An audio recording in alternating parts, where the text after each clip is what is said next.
Hi, friends. So I wanted to talk just briefly about Jeffrey Marsh, who is a non-binary, I guess you might call him a therapist, and also he does these very interesting little snippets from his account, which is really there to support LGBTQA and plus people, and I find it very interesting.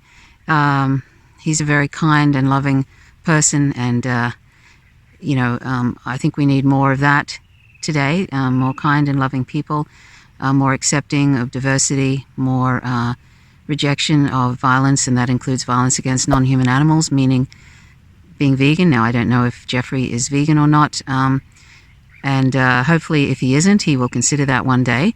But anyway, on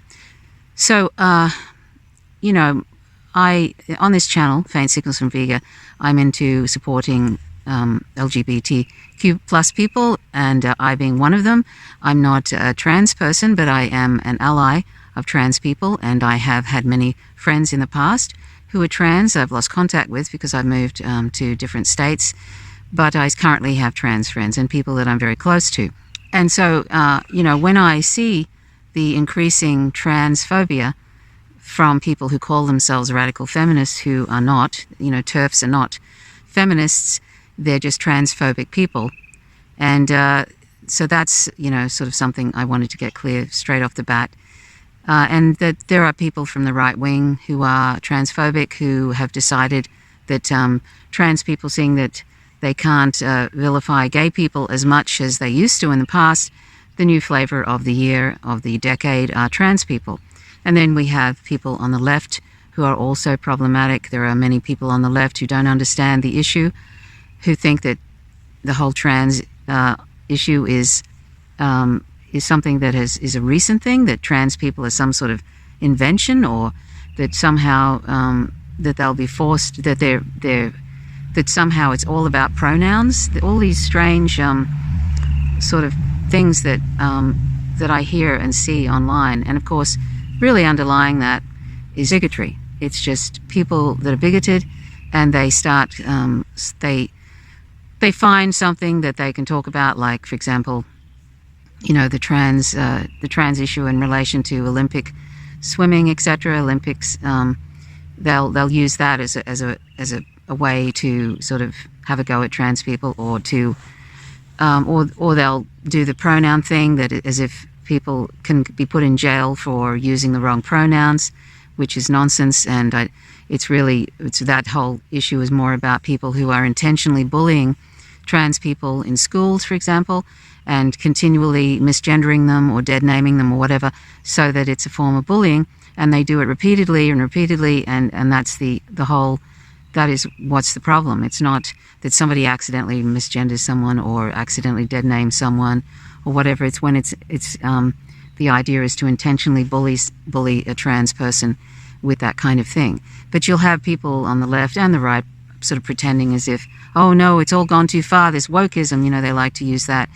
Usually people that carry on about wokeism and stuff in that way are usually underneath it all, it's a bigotry. And in the end, for some people on the planet, equality feels like oppression, as that saying goes. Equality of others, minority groups, etc., feels like oppression to them. They like things just the way they like them, with people being, sort of oppressed. And, we've given gay people gay marriage, they should shut the fuck up now because we've done that for them.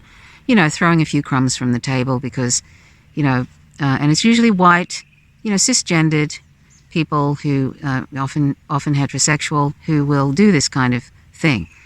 And, they'll use, and now they're using this issue of trans people as a way to express their bigotry, instead of just having the courage, to just say, I hate trans people and I'm threatened. I hate trans people and all of that. They come up with that the trans people are grooming people. That's the new one from the right. And, then there's trans people are trying to convert young people and trying to get rid of, so they're trying to sort of end up making, helping make children take hormones, or, have transition, affirming surgery and all this kind of stuff. All these myths and just propaganda and hate sort of misinformation, hateful misinformation. This is sort of something that, I mean, it gets really tiring for me, and not being a trans person, but being in the LGBTQ community, being a queer person myself, I get really, really tired of it, particularly from people in the left who seem to refuse to actually talk to trans people or interview trans people and understand the issue. And when people, just adding on to that, when people usually, like, for example, there are some online YouTube creators, like, for example, George Galloway, he seems to refuse to interview trans people about the issue, but would rather sort of interview TERFs or give his own ignorant opinion about it, that kind of thing. And I'm not saying George Galloway is a leftist. He's not. He's a climate denier and other things. But he's sort of presents himself as for the working class, and has started this Workers' Party, which basically is misrepresenting misrepresenting and exploiting the issue of ID politics and minority groups. Instead of actually sort of talking about it in real ways, misrepresenting it the way the Democratic Party misrepresents that and exploits it to get people in, even though they don't care at all really about LGBTQ people plus people, they don't care. So, when you see that, when you see people sort of, refusing to or ignoring interviewing trans people, you know that there's probably underlying bigotry there, and that's really sad. And it's also eventually this sort of thing, this kind of ignorance, intentional ignorance. It's a bad faith thing. That leads to violence against trans people. And, as we can see in the US, I'm going to get back to Jeffrey soon, but I'm just on one of my usual meandering rambles. Hopefully it's making sense. We see on the right that, there are, the anti-trans laws, and, basically we can see, by how they've taken the autonomy away from women in relation to their reproductive system, these anti-abortion laws, etc., anti-choice laws now in the US, that, it's basically consolidating the power of the Christian right, the Christian fascists. And there are some people that pretended to be leftists who are now sort of dog whistling, if I can use that term, to the right on a regular basis, and, or not mentioning certain things because it might upset right-wingers, and they're just grifting, basically. And if you're on the real left, and I say the real left because to be on the real left, in my view, you have to be anti-capitalist, you have to be anti-imperialist, and you have to be supportive of, LGBTQ people, of black people, of people of color. Basically, you have to be sort of have an inclusive position and want everybody to do well, not be in competition with people, but want everybody to do well. A socialist, at least a socialist-like position. Those are the things I believe one has to be a leftist, to be a true leftist. And you cannot say that about a lot of people who are ideologues for the Democratic Party in the US, and you certainly can't say that about MAGA people. And so this idea that is being pushed, for example, by somebody like, that's Rooney there, with his Bird Be Safe collar on. No, we don't like to dress up our cats. People like, for example, Jackson Hinkle, Ben Norton, who is an independent journalist from Multipolarista, he's criticized Jackson Hinkle because Jackson Hinkle has been having a go at him, sort of basically trolling Ben Norton. But I mean, Jackson Hinkle pushes this ridiculous notion of MAGA communism. He basically has nationalist leanings, and he doesn't understand communism at all, and he's grifting, and has been for a while, and he's pushing that idea of MAGA communism, and that probably will attract people with underlying bigotry, or people that are confused, or people that are already have certain positions, and then eventually I can see him probably becoming a talking head on something like Fox News or something like that, or and then eventually maybe going into politics once again, which he did in the past, and becoming a bit like Tulsi Gabbard, who suddenly mask off with Tulsi Gabbard. Anyway, I'm sort of getting away from Jeffrey Marsh, but I just wanted to mention that because Jackson Hinkle has put out transphobic stuff. Jimmy Dore, I think, has been edging his way with the transphobic stuff and other right-wing narratives, including supporting Kyle Rittenhouse after that debacle. and Max Blumenthal, all these different ones have sort of like have been going to the right, and that's very disappointing. There's a bunch of them. Matt Taibbi's also put out transphobic stuff. What is a woman? He was sort of they seem to be trying to give these phobic transphobes sort of, instead of actually sort of talking about the real censorship of the left, they're giving propping up transphobes, sort of like Glenn Greenwald did with a woman an author called Shreya, who did a dreadful transphobic book, and he's sort of all concerned about her being suppressed in some way. That, if you replace trans people and you had these people sort of supporting somebody who was saying outrageous racist stuff about black people, and you would hopefully you would have people sort of say something, but transphobia is so acceptable at this point that they can get away with it, and they know they can get away with it, and so they push the envelope as much as possible, and then they grift to the right with that. For example, Brianna Joy Gray on her show, and I'm throwing out names here because at this point I don't care, and I always call things out when I see it, particularly in relation to transphobia. But Brianna Joy Gray had some she had Kim Iverson on, who I'm pretty sure is transphobic, who's also got some other problems too, who's more of a right-wing or centrist right-wing, had her on, and they had a trans woman on, and they were actually sort of saying basically, and they were basically saying that they should have the right, because of freedom of speech, to dead name people. Well, that is inherently transphobic. If imagine, and they were basically saying, Kim Iverson was basically saying, don't piss us off. In other words, don't piss off cisgendered straight people by, sort of expecting them to call you by your proper name and your correct gender. Don't piss us off. If you want us as an ally, don't piss us off. Imagine if that had been said to a black person, don't sort of show any of your particular culture, or maybe you should hide your, which is impossible, but imagine you could actually hide your color of your skin or something. Don't be black in front of us, and don't expect us to respect you as being black, because it's just too much trouble and you piss us off. If you want us as an ally, don't expect us to do this and that for you as a black person. We'll just do the bare minimum. Just be glad, just be grateful that we're acknowledging you at all. It's kind of that attitude. Anyway, it was just amazing to watch Brianna Joy Gray. Imagine if she was talking, trying to defend free speech, right? And yet if somebody was calling her the N-word on a regular basis online, you'd never hear the end of it, and people would be outraged and stuff. But for some reason, she's defending the right to dead name trans people, and basically having on another transphobe, and kind of putting this trans woman on the spot. And just excuse me if my eyes are blinking a bit, because I've done some whippersnipping, mowing of the lawn, and I think there's still particles of grass in the air, and it's kind of we're heading into spring, and there's lots of pollen in the air, so that's unfortunately it starts to affect my eyes. So anyway, could you imagine Brianna Joy Gray putting up and defending the right for someone to call her the N-word online and in real life and stuff? But for some reason, because transphobia is so acceptable, it's okay for people to have discussions about whether trans people should be this or that, or should it be okay for them to just to be? I mean, it's sort of it's a bit how and I know this from experience. It's a bit how.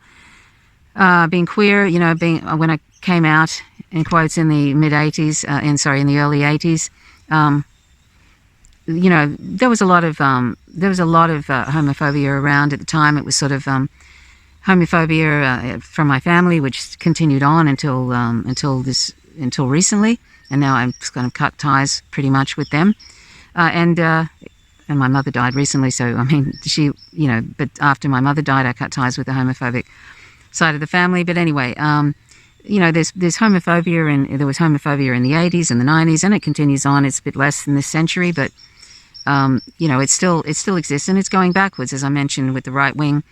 They're actually trying to push things back, put women back out of the workplace even, and pregnant and barefoot in the kitchen. I can see that, and eventually they'll be making it that black people, people of color can't marry white people. You can see that with if you've read Chris Hedges' The America the Farewell Tour, if you look at the sections where he's talking about Christian fascism and what they are intending to do, you can see that they're going to try and push everything back, basically. So it's full on white supremacy, full on.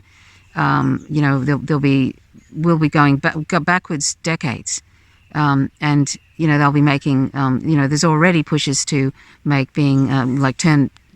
reverse the gay marriage in the U.S. and then it'll be illegal for for anybody who's caught being gay. They'll be thrown in prison or something. Who knows how far it could go? Really and truly, I mean, I could see it going so far back with some of these unhinged people, and there's a lot of them in the U.S., a lot of Christian fascists, Christian dominionists who have intentionally been getting involved in the military and politics, to actually sort of infiltrate and take over, and now the Supreme Court is basically almost the last say in what happens, and now the Supreme Court is filled with right-wing Christians, right-wing far-right Christians. So if ever there's a law that Biden really doesn't want to pass, and it ends up going to the Supreme Court, well, they'll oblige him and make sure it doesn't pass. So the Supreme Court now has become this ultimate sort of a level where they can basically say yay or nay to anything that they don't agree with. And there's enough right-wingers in there now that they can, basically reverse gay marriage, make being gay illegal if they want. I can see all those things happening after 2024, now that Biden's approval rating, because he intentionally or stupidly, decided not to do what needed to be done for the public, and they usually do that. The Democrats, they always make excuses why they don't do anything for the public, but they're always doing stuff for Wall Street and their corporate friends. But he's got a lower approval rating than Trump, and it looks as if Trump actually, I've said DeSantis might be the one that gets in, but now I think that Trump is more likely to get in because the Democratic Party, the Republican Party seems to favor Trump. They don't seem to have any identity anymore, if they ever did. And so Trump looks like he's got control of that party now. You may as well call it the Trump Party. So, Trump is just going to do part two of what he was doing before, which was, he was even starting to assassinate people, sending out the police to assassinate Michael Reinoehl, and sort of bragging about it, that kind of thing. And Rittenhouse there's going to be more situations of Rittenhouse. There's also laws where in Florida and elsewhere where they, people can run down protesters, and it's legal to do that. So, unfortunately, Christian fascism is coming in a full-on way to the U.S., and that is going to make being trans and being LGBTQ+ and minority groups and leftists, real leftists, it's going to make it extremely difficult. So that is a real concern, and it's just a countdown to that, really, because Biden has got an appalling approval rating. And if you had a look at Mint Press News just recently, if you've had a look at the video they put together of the Biden trying to intelligibly make comments, I don't know if they're withdrawing his drugs that have kept him able to be a little bit lucid at times, and they're going to pull the plug on him, when it comes time for the election, like they're starting to, I don't know if they're going to keep him through the midterms and then, wait until the 2024, but pull the plug about a year before that and then put somebody else in, like Buttigieg, some other loser. I don't know. Because, but I just sort of feel like there's no way. They might just leave him in, and of course he's got such a low approval rating. It's just we're going to usher in the Republicans, and they'll probably clean up, and it'll probably be Donald Trump. And can you imagine Donald Trump and Joe Biden? In a debate, he's just going to wipe the floor with him. And his record, his record is just awful. So, but we didn't expect anything else from the uni party, did we? Because that's what it is. It's just one big party with a right and a far right. So they're just doing a tag team match like Worldwide Wrestling, which is just all for show. It's not real. And that's what they do. And both parties have got the Supreme Court, with these various full-on right-wingers and Christian fascists.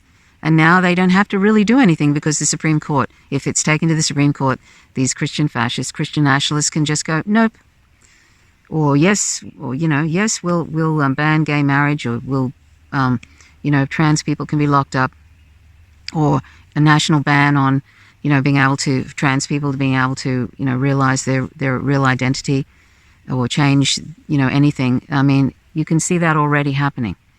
So anyway, let me just get down to this. Let me just show you this little clip of Jeffrey Marsh. And he talks about how he did not feel safe when he was a child because his parents, his father probably was violent towards him on a regular basis. And that's not unusual for queer people, trans people, to experience violence or abuse in their family. And from their relatives, and it's not unusual for trans people and LGBTQ people in general to have depression and to be experiencing sort of isolation, to be experiencing alienation from society.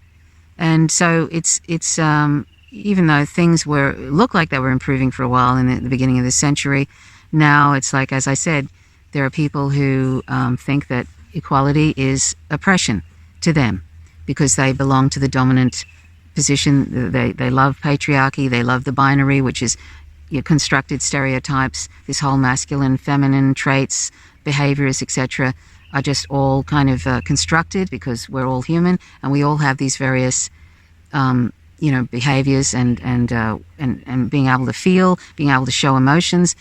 So it's the fact that people are assigning certain behaviors and traits to certain to this binary of masculine, feminine, and all of this, and trying to oppress male.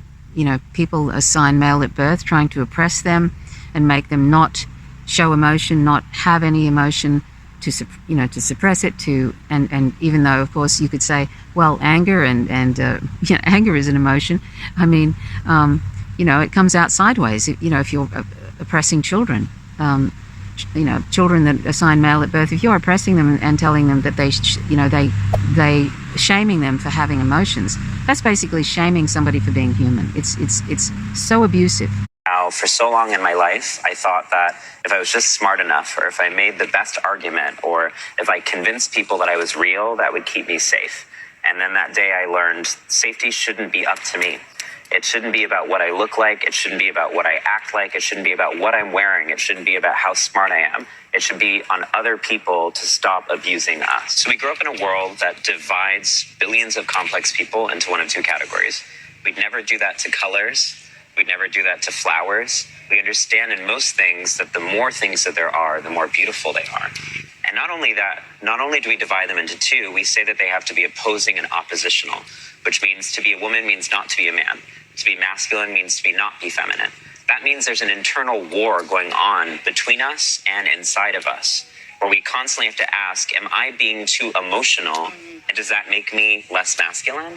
So we're having to regulate ourselves based off these preconceived ideas that focus on conflict over creativity.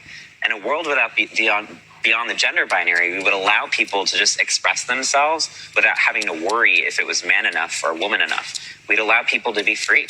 I think a lot of people are looking for solutions in other people, but the solutions that you seek are within you. And what we need, ironically, is permission from other people to set ourselves free.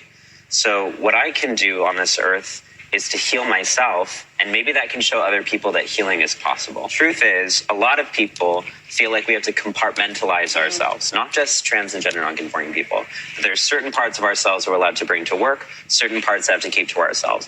But the human spirit is grieving being compartmentalized. Our fullness and our richness and our abundance contributes so much to our ability to show up. So what I hope to champion for the world is that creative self-expression is an essential good for all people. It creates a world that's more fun and more beautiful. Yeah, when a butcher and a cow talk about being cutting edge, it means a different thing for each party.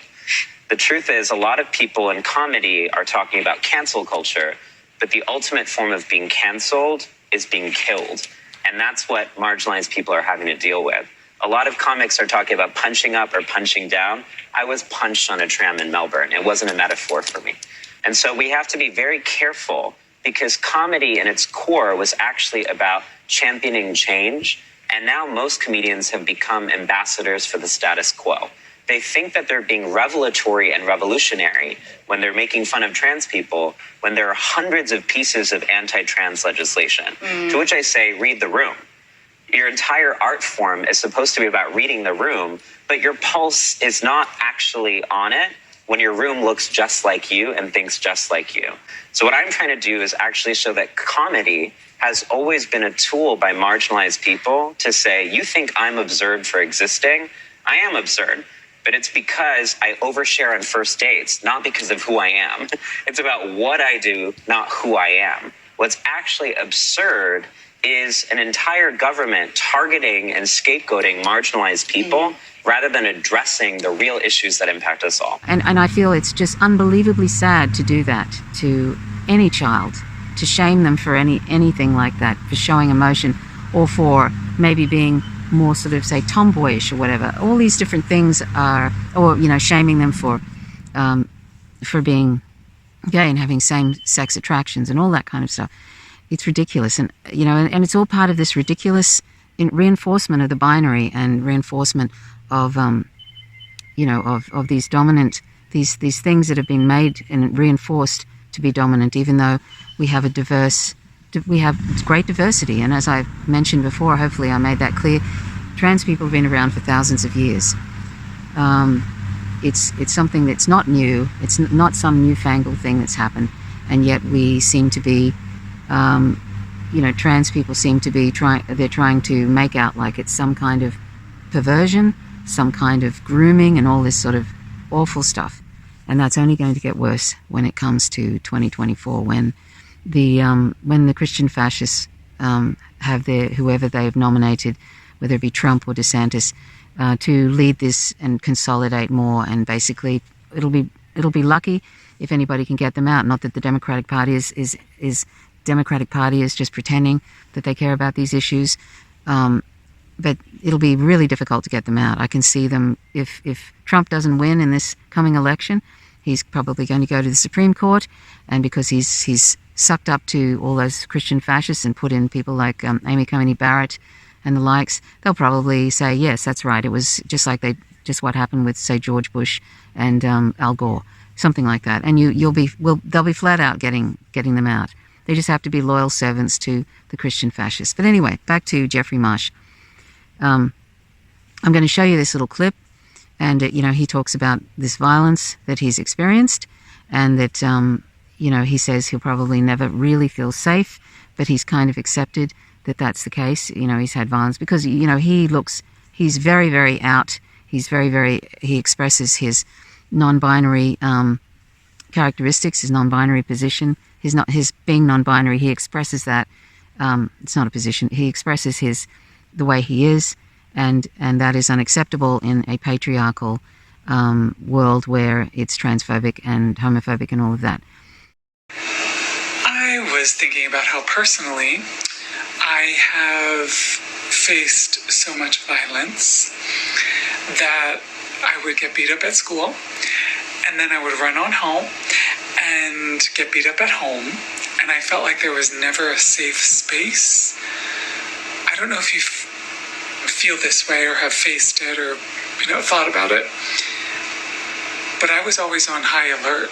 I always was physically on red alert, unable to calm down, unable to feel good, unable to feel safe in any space, period. And I went away to a Buddhist monastery, and I cultivated a safe space within, but the foundation of never feeling safe was always there. Does this happen to you? Has always been with me anyway, you know. I can meditate, I can tell myself nice things, etc., but the sort of like stitching of my brain is toward never being safe and never having a safe space.